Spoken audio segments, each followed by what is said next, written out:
నమస్తే. ఇన్నాళ్ళు నన్ను సపోర్ట్ చేస్తూ, ఎంకరేజ్ చేస్తూ మీ ప్రేమని నాకు అందిస్తున్న ప్రతి ఒక్కరికి కృతజ్ఞతలు. అలాగే ఈ వీడియో కూడా ఖచ్చితంగా మీకు ఉపయోగపడుతుంది. లైక్, షేర్ అండ్ సబ్స్క్రైబ్ చేసి మీ సపోర్ట్‌ని నాకు అందించండి. అలాగే ఈ వీడియో పట్ల మీకున్న అభిప్రాయాన్ని కామెంట్ సెక్షన్‌లో కామెంట్ చేసి తెలియజేయండి. ఇప్పుడు వీడియోని చూద్దాం. నమస్తే. Welcome to our channel. నేను పద్మిని. ప్రస్తుతం మనతో పాటు ప్రముఖ ఆధ్యాత్మికవేత్త, వాస్తు జ్యోతిష పండితులు, న్యూమరాలజిస్ట్ శేషగిరిరావు గారు ఉన్నారు. మాట్లాడదాం. నమస్కారం అండి. నమస్తే అండి. బాగున్నారండి? రాసుల వారిగా ఏ రాశి వాళ్ళు వాళ్ళ వాళ్ళ ఇళ్లల్లో ఏ దిక్కున జాగ్రత్తగా ఉండాలి అనేది, ఎంత నీట్‌గా ఆ దిక్కుని ఉంచుకోవాలి, లేకపోతే ఈ దిక్కు జోలికి వెళ్ళొద్దు అనేది కూడా చాలా బ్యూటిఫుల్‌గా ఎక్స్‌ప్లెయిన్ చేస్తూ ఉన్నారు. కాబట్టి మకర రాశి వారు మరి మీరు ఏ దిక్కుని చాలా జాగ్రత్తగా డీల్ చేయాల్సి ఉంటుందండి? అవును. ఇదేందుకంటే మనం ప్రతి రాశి గురించి కూడా ఆ రాశి తీసుకోవాల్సిన జాగ్రత్తలను మరి మనం చెప్పడానికి ప్రయత్నిస్తున్నాం. సరే, ఆచరించే వాళ్ళు ఎంతో కొంత దాంట్లో ఉండే ఫెచ్చింగ్ ఏంటనేది కొంతవరకు అర్థం చేసుకుంటారు. సో, ఈలో మనం చూసినప్పుడు ఏంటంటే ఇక్కడ మకర రాశి వారికి వచ్చేప్పటికి ఏంటంటే వీళ్ళకి చాలా జాగ్రత్తగా ఉండవలసింది ఉత్తరము, పడమర. ఓహ్! సో, సరే, ఉత్తరంలో మనం ఎలాంటి ఎక్కువగా బరువులు అనేది పెట్టమనుకోండి. కానీ పడమర కూడా వీళ్ళు సాధ్యమైనంత వరకు కూడా బరువులు జోలికి ఎక్కువ వెళ్ళకూడదు. వీళ్ళు ఇదే పడమరను వాడుకోవాలనుకున్నప్పుడు పడమర వాయువ్యాన్ని వాడుకోవచ్చు, లేదా పడమర నైరుతిని వాడుకోవచ్చు. మళ్ళీ దక్షిణ నైరుతి పనికిరాదు. దక్షిణ నైరుతి ఎందుకు పనికిరాదు అంటే గనక వీళ్ళకి దక్షిణం అనేది లాభస్థానం అవుతుంది. సో, తర్వాత రెండోది వచ్చేప్పటికి ఈ దక్షిణ నైరుతి కలిసినప్పుడు నైరుతి వచ్చేప్పటికి ఇక్కడ మనకి రాహుకి సంబంధించింది అవుతుంది. సో, వాళ్ళిద్దరిని మూవ్ చేసినప్పుడు ఏంటవుతుందంటే మనకి ఆర్థికంగా రావాల్సిన లాభాలు ఏవైతే ఉంటాయో అవి కరెక్ట్‌గా రాలేకపోవటం అనేది ఉంటుంది. సో, ముఖ్యంగా ఈ మకర, కుంభ రాశి వాళ్ళు ఎవరైతే ఉంటారో వీళ్ళిద్దరూ కూడా శని యొక్క ఆధిపత్యంలో పుట్టడం అనేది ఉంటుంది. కనుక జీవితంలో కొంత అర్ధభాగం దాకా కొంత కష్టాలు వీళ్ళు ఎక్కువగా ఎదుర్కొనే జీవితంలో ముందుకు రావటం అనేది ఉంటుంది. సో, చిన్న చిన్న వాటిల్లో అయినా సరే కొంత ప్రతికూలత ఎక్కువ ఏర్పడటం, ఏవో రకమైన ఇబ్బందులు ఏర్పడటం అనేది ఉంటుంది. కాకపోతే ఇక్కడ మనకేంటంటే ఈ మకర రాశిలో 2 రకాల గుణాల వాళ్ళు ఉంటారు. కుంభరాశిలో కొంతవరకు బెటర్ ఉంటారు. అంటే ఈ మకర రాశిలో ఏ రకంగా 2 రకాల వాళ్ళు ఉంటారు అంటే కనుక, అంటే ఒకవేళ న్యాయంగా కట్టుబడి సంపాదించే వాళ్ళు దీంట్లోనే ఉంటారు. అవినీతికి ప్రోద్బలిస్తూ సంపాదించే వాళ్ళు 2 రకాలు 2 ఉంటాయి మకర రాశి. అందుకే వీళ్ళు మకర రాశి వాళ్ళని ఏమంటారు అంటే కనుక అందితే జుట్టు, అందకపోతే కాళ్ళు అని. అంటే వీళ్ళని నయాన భయాన బుజ్జగించి చెప్పి చేయించుకోవడం వీళ్ళకి చేతవుతుంది. లేదంటే ఎదురు తిరిగి 2 ముట్టైనా సాధించుకోవడం అనేది సాధ్యం. మకరం అంటే మొండి పట్టుదల కదా. సో, అందుకని ఒకసారి వాళ్ళు ఏదైనా సరే అది న్యాయమైనా లేదా నష్టమైనా లేదా ధర్మమైనా అధర్మమైనా పోరాటం మటుకు ఆగదు. ఇక మరీ అది ఓప్లెస్ అంటే వదిలేస్తారు తప్ప సాధ్యమైనంత వరకు అంతిమం దాకా పోరాడడానికే చూడటం అనేది ఉంటుంది. అందుకే వీళ్ళు ఈ మకర కుంభాలు ఇద్దరికి కూడా కొద్దిగా మొండి పట్టుదల అనేది చాలా ఎక్కువ ఉండటం అనేది ఉంటుంది. అయితే ఇక్కడ ఇందాక చెప్పినట్టు ఏంటంటే కుంభరాశులు ఒక పిసరు కొద్దిగా పాజిటివ్ ఉండొచ్చు, వీళ్ళు ఒక్కోసారి నెగిటివ్ ఉండొచ్చు. కానీ ఏదైనప్పటికీ కూడా ఇద్దరికి కూడా బాగా ఉపయోగం అనేది పడమరని జాగ్రత్తగా చూసుకోవాలి. ఈ పడమరని కనుక జాగ్రత్తగా చూసుకోకపోతే ముఖ్యంగా మకర రాశి వాళ్ళకి ఏమవుతుందంటే కనుక జీవితంలో తప్పటడుగులు వేసే ప్రమాదం అయితే ఎక్కువగా ఉంటుంది. సో, ముఖ్యంగా టీనేజ్‌గా ఉండే అమ్మాయిలు అవ్వచ్చు, అబ్బాయిలు అవ్వచ్చు, వాళ్ళు తప్పుదారి పట్టే అవకాశాలు అయితే ఉంటాయి. సో, ఒక్కోసారి ఏదైనా సరే వ్యసనాలు, డ్రగ్స్ అనుకోండి, ఇలాంటివి ఏమైనా కూడా వీళ్ళకి రావడానికి అవకాశం ఉంటుంది. కనుక మకర రాశి అనేది చాలా జాగ్రత్తగా ఉండవలసిన రాశి. కనుక అక్కడ శనిని ఎంత గౌరవిస్తే అంత మంచిది.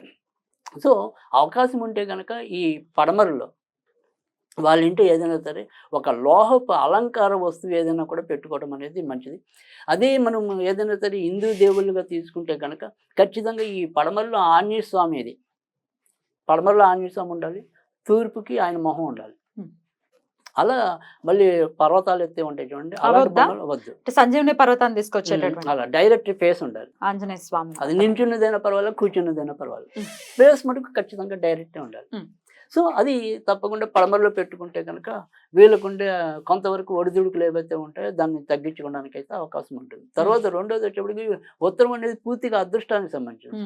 కనుక ఈ ఉత్తరాన్ని కూడా వీళ్ళు జాగ్రత్తగా చూసుకోవాలి. కానీ ఇక్కడ మనం అందరిలాగా చెప్పుకుని ఏదైతే తూర్పు, తర్వాత ఈశాన్యం, ఈ 2 వీళ్ళకి అంత మంచి దిక్కులు అయితే కాదు. అయ్యో. సో, అందుకని నేను సాధారణంగా ఎవరైతే మకర రాశి వాళ్ళు ఉంటారో చాలా మంది అందరిలాగా మీరు తూర్పు ఫేసింగ్ మనం ఎక్కువగా ఎవరైనా అంతేగా ఈస్ట్ కానీ నార్త్ కానీ మనం ఎక్కువగా ఎంచుకుంటూ ఉంటాం. కానీ అలా కాకుండా నార్త్ అయితే ఓకే ఎంచుకోవచ్చు వీళ్ళు.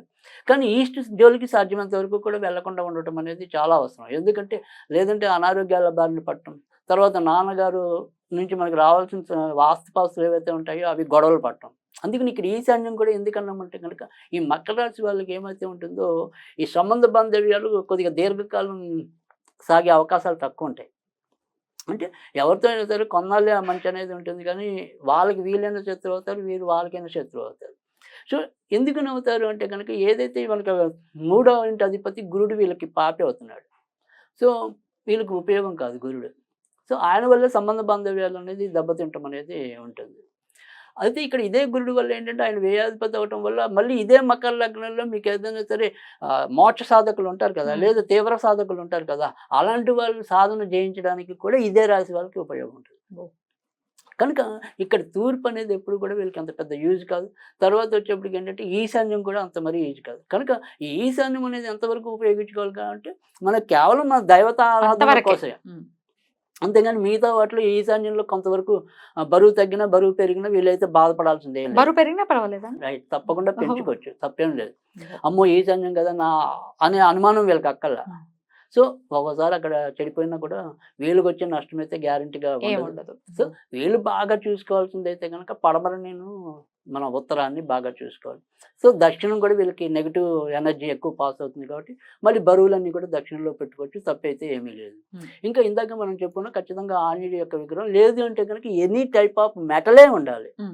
ఆ మెటల్ విగ్రహం అంటే అలంకార డెకరేటివ్ పీసులు అంటాం కదా, ఇలాంటి అలంకార వస్తువులు ఏవైనా కానీ మెటల్కి సంబంధించి పెట్టుకోవటం వల్లే ఎక్కువ మంచి జరగటం అనేది ఉంటుంది. తర్వాత ఇంట్లో సెంట్రల్ బల్బ్ ఏదైనా సరే బ్లూ ఆర్ గ్రీన్ పెట్టుకుంటే కనుక ఖచ్చితంగా ఉపయోగపడటం అనేది కూడా ఉంటుంది. Blue or green, right. అలాగే ఇంటికి సంబంధించిన రంగులు కూడా ఇలా నీలం కానీ ఆకుపచ్చ కానీ ఎక్కువ వాడితే కనుక వారి అదృష్టం మరింత పెరిగే అవకాశాలు కూడా ఉంటాయి. సో ఈ రకమైన జాగ్రత్త. శని ఎక్కడ వాళ్ళ జాతకంలో ఎక్కడ ఉన్నప్పటికీ ఇవి పనిచేస్తాయని అనుకోవచ్చా? అందుకని ఇప్పుడు శని ఒకవేళ నెగిటివ్ ఉంటే కనుక ఇంకా ఎక్కువ పనిచేస్తుంది, ఇంకా ఎక్కువ పనిచేస్తాయి. సో ఎందుకంటే ఆ నెగిటివ్ని కొంతవరకు అరికట్టడానికి.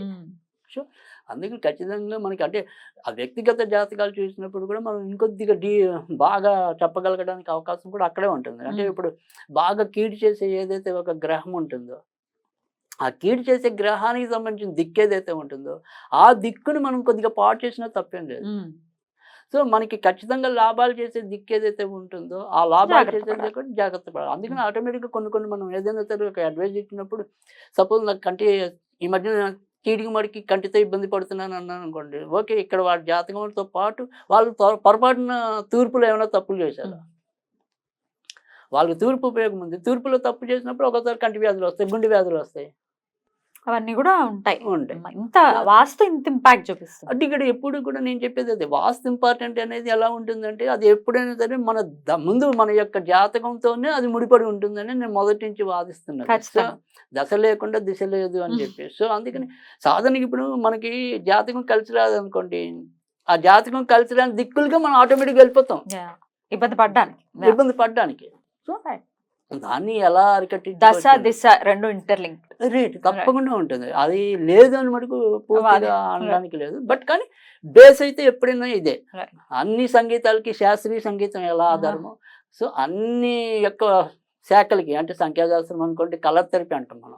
సో రంగులు బట్టి కూడా కొన్ని రుగ్మతల్ని రూపుమాపచ్చు. సో వీటన్నిటి వెనుక ఏదైనా సరే ఉండే జ్ఞానం ఏదైనా ఉంటే, వేదాంత జ్ఞానం ఏదైనా ఉంటే, వేదాంతంలో ఒక భాగం ఏదైనా ఉంటే అది జ్యోతిషం. కుంభరాశి గురించి మాట్లాడుకుందాం. నమస్కారం అండి.